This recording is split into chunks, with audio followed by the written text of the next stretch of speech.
C'est le début de la vie active de Thomas. Il vient de finir ses études et il est confronté à un dilemme. Soit de continuer des études supérieures, soit de reprendre l'exploitation agricole de son père.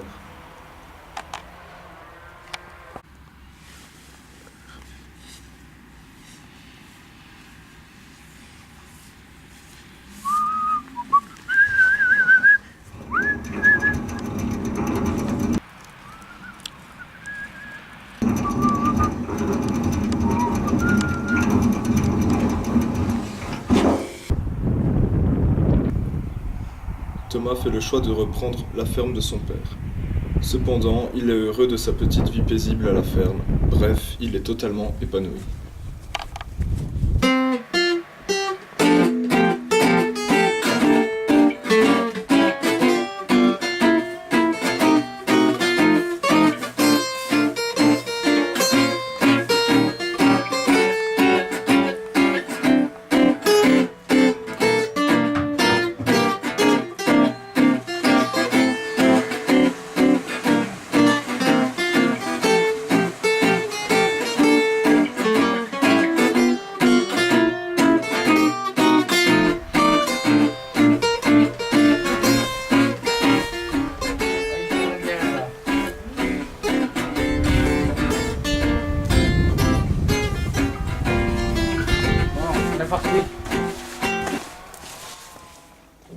Thomas décide d'aller voir son ami André pour le conseiller. Allez André, oui, entrez, voilà.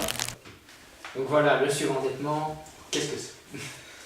Donc le surendettement, c'est le problème des ménages ou des particuliers qui ont soit acheté beaucoup trop à crédit ou qui ont de trop grosses dépenses par rapport à leurs revenus.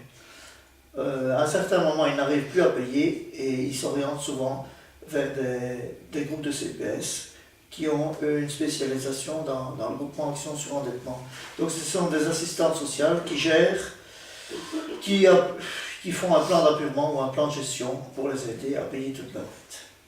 Mais c'est souvent déjà trop loin et ça dure trop longtemps, il y a des gens qui resteront tout le temps surendettés. Alors le problème est de plus en plus difficile vu qu'il y a moins de travail maintenant, spécialement pour les jeunes et certains ménages, les ménages séparés et tout ça, et puis en plus que la vie est de plus en plus chère. Ah oui, ça. Alors certains recourent à des sociétés de financement, mais pour étaler le paiement, mais enfin en réalité ils s'enfoncent encore plus parce qu'il y a la charge d'intérêt qui est de plus en plus, et voilà. Ouais. Alors tous les problèmes liés à la vie, les jeunes en décrochage scolaire, beaucoup de séparation dans les ménages, même des personnes âgées qui n'ont plus assez de revenus, qui vont dans des maisons, là où ça coûte de plus en plus cher. Aussi maintenant le drame, une personne qui vit seule, qui est tout seul, a de plus en plus de mal à se loger, parce que les loyers sont de plus en plus chers et que toujours, voilà. On nous l'a dit beaucoup dans notre campagne électorale, nous, qu'une personne qui vit seule ou un jeune qui habite seul a de plus en plus de mal à y arriver. C'est pour ça que beaucoup de jeunes restent chez leurs parents tant qu'ils peuvent. Voilà, ça coûte quand même moins cher de vivre à plusieurs que tout seul. Voilà.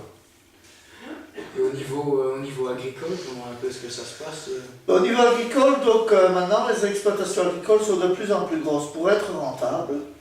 Donc ça nécessite beaucoup plus de capitaux, beaucoup plus d'investissements. Forcément beaucoup plus de dépenses, il faut emprunter beaucoup plus, c'est pour ça qu'actuellement les emprunts sont de plus en plus à une durée plus longue pour limiter aussi la charge de la dette.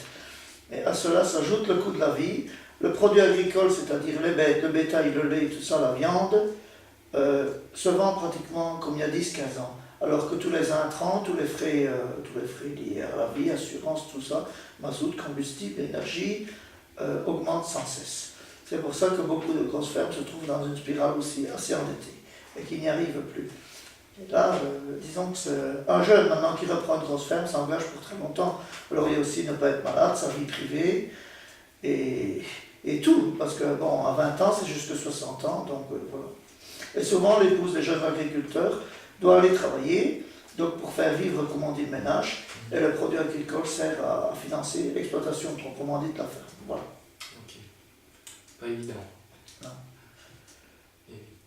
Et tu peux dire un peu au niveau du CPS, tout ça, comment est-ce que ça se passe? Au niveau du CPS, du temps que j'y étais, donc il y a d'abord, le cas passe d'abord en séance du conseil, le CPS, donc c'est des séances à huis clos.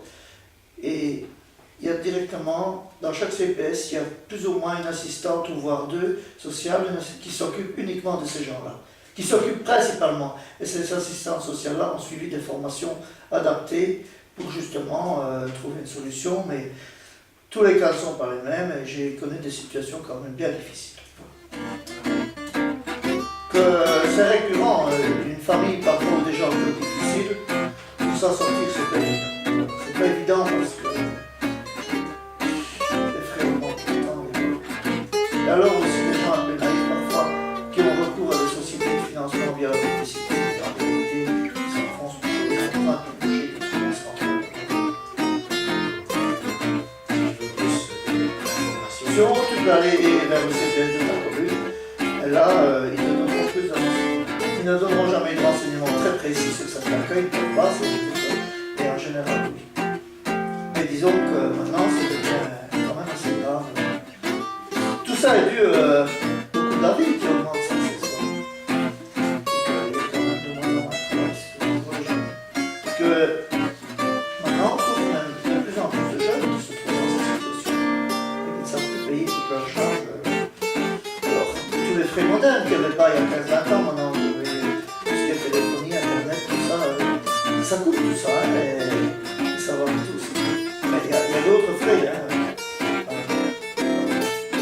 Un employé, maintenant, c'est 500 € par mois, et c'était moins cher il y a 15-20 ans aussi. Disons que même vous voyez bien dans votre vie, les frais ont monté, les revenus ne suivent pas. C'est le même au niveau agricole, au niveau partout, hein. Il n'y a pas de miracle, tout augmente.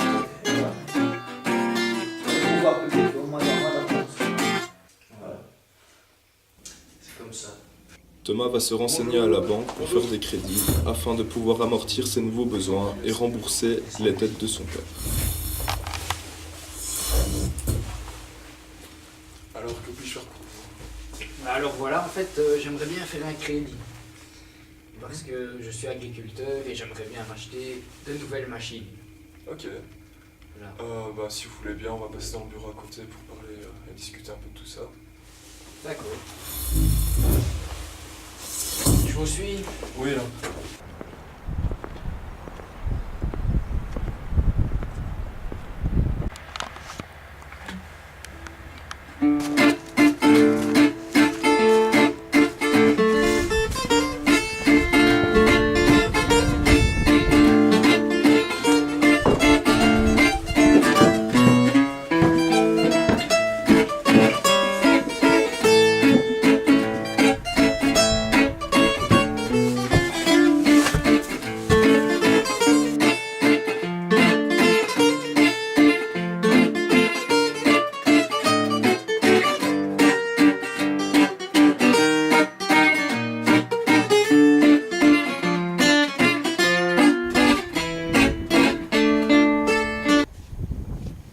Thomas est dépassé par ses dettes, il est surendetté.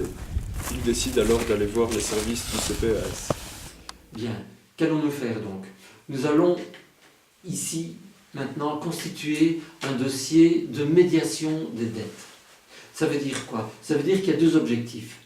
Premièrement, le premier objectif, c'est d'assurer la dignité humaine, votre dignité, très important. Et deuxièmement, c'est de trouver une solution concrète pour aplanir, pour essayer d'aplanir toutes ces dettes. Donc, nous allons être, c'est notre rôle, nous allons être le médiateur entre vos créanciers et vous-même. On va commencer par remplir, on va le faire ensemble d'ailleurs, on va remplir ce formulaire qui va permettre de visualiser les dettes, le budget, les crédits et l'identité de vos différents créanciers. Ensuite, on va voir comment pouvoir répartir la somme qu'on peut dégager entre les différents créanciers et ensuite on verra comme pour autant que possible si on peut, si ça n'allait pas, annuler vos dettes et éventuellement les remplacer par une somme symbolique.